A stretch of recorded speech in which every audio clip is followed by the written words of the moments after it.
O menino que voltou, ou não? O enigma de Bob Dunbar, o caso de identidade trocada que abalou os UI em 1912. Imagine perder seu filho pequeno durante um passeio em família. O desespero, as buscas incessantes, a dor que parece nunca acabar. Agora imagine, quase um ano depois, receber a notícia de que seu filho foi encontrado, vivo. A felicidade seria indescritível. Mas e se no fundo uma dúvida começasse a te atormentar? E se essa criança não for realmente o seu filho? Essa é a história real de Bob Dunbar. Um caso tão inacreditável que parece saído de um roteiro de filme, mas que aconteceu nos Estados Unidos no início do século XX e cujas consequências ecoaram por décadas. O desaparecimento era 23 de agosto de 1912. A família Dunbar, composta por Percy e Lassie Dunbar e seus 2 filhos pequenos, estava passando as férias no Lago Swayze, em Louisiana. O pequeno Bob Dunbar, de apenas 4 anos, era um menino saudável, alegre e muito ativo. Naquele dia, enquanto brincava à beira do lago, Bob simplesmente desapareceu. As buscas começaram imediatamente. A floresta ao redor foi vasculhada, mergulhadores procuraram no lago e a polícia local foi mobilizada. Mais de 8 meses se passaram sem nenhum sinal de Bob. A angústia da família virou manchete nos jornais e o caso se espalhou por todo o país. O público acompanhava cada novo detalhe com atenção e o mistério do desaparecimento de Bob Dunbar começou a se tornar um fenômeno nacional. O menino encontrado, em abril de 1913, uma pista levou a polícia até o estado do Mississippi, onde um homem chamado William Walters viajava com um garoto que batia com a descrição de Bob.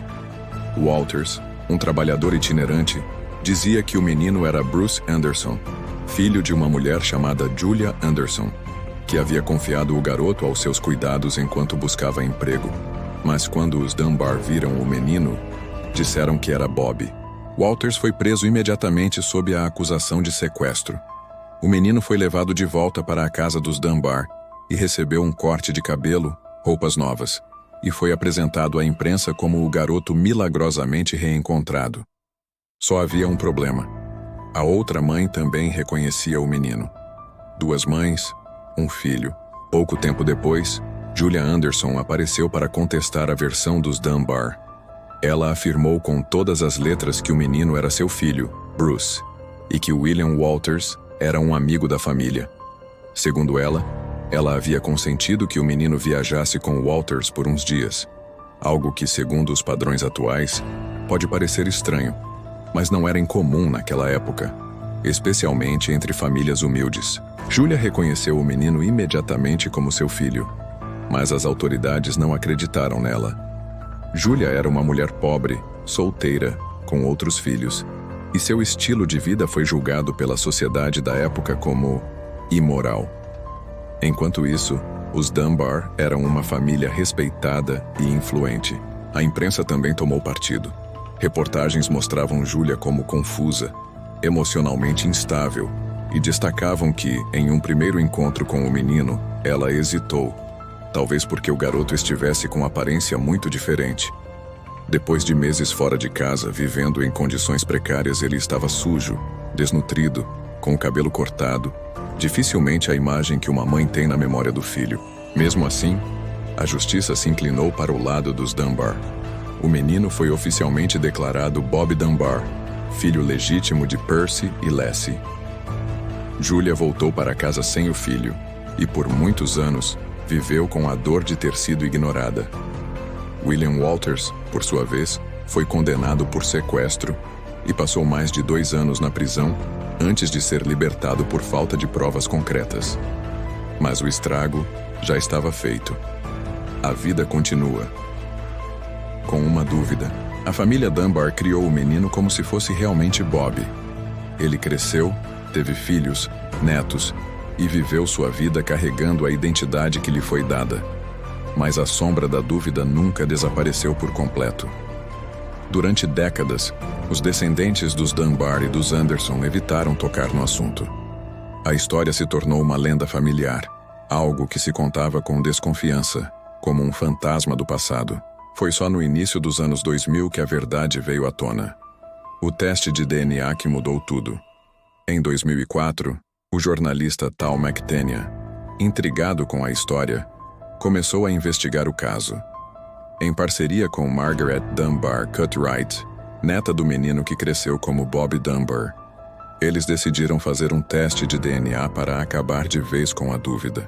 Margaret conseguiu uma amostra de DNA de seu pai, o suposto filho de Bob Dunbar, e comparou com o DNA de um dos netos do irmão verdadeiro de Bob, o filho mais novo dos Dunbar, que também esteve no acampamento naquela fatídica viagem.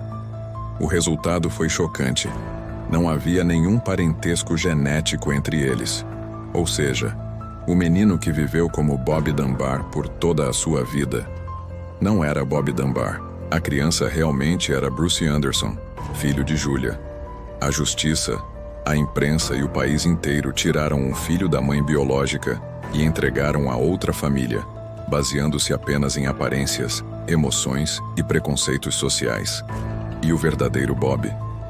A descoberta levantou ainda mais mistérios. O que aconteceu com o verdadeiro Bob Dunbar? Nunca se soube. Ele simplesmente desapareceu naquele dia de agosto de 1912 e nunca mais foi encontrado. Há muitas teorias. Afogamento, ataque de animal, rapto por terceiros. Mas nenhuma foi confirmada. O caso do verdadeiro Bob permanece sem solução até hoje. O caso de Bob Dunbar expõe as falhas de um sistema judicial que, influenciado por emoções, classe social e moralismos, errou de forma irreversível. Mostra como a dor de uma família desesperada pode levar à negação da realidade e como, em meio ao sofrimento, a verdade pode ser enterrada por décadas. Julia Anderson, a mulher que perdeu o filho injustamente, nunca viu sua reputação restaurada em vida. Só muito tempo depois, seus descendentes tiveram a confirmação do que ela sempre soube. Bruce era seu filho, e ela dizia a verdade desde o início. Margaret Dunbar, ao descobrir que seu avô não era quem todos pensavam, declarou que sentiu um misto de choque e tristeza, mas também alívio por finalmente conhecer a verdade. Um caso, muitas lições.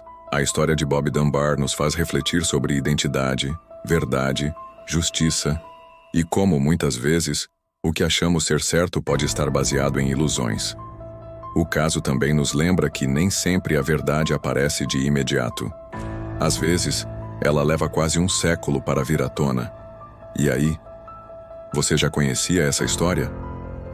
Se gostou desse resumo e quer acompanhar mais casos reais como esse, cheios de mistério, emoção e reviravoltas, siga o canal. Aqui a gente vai fundo nos mistérios mais incríveis e nas histórias reais que parecem ficção.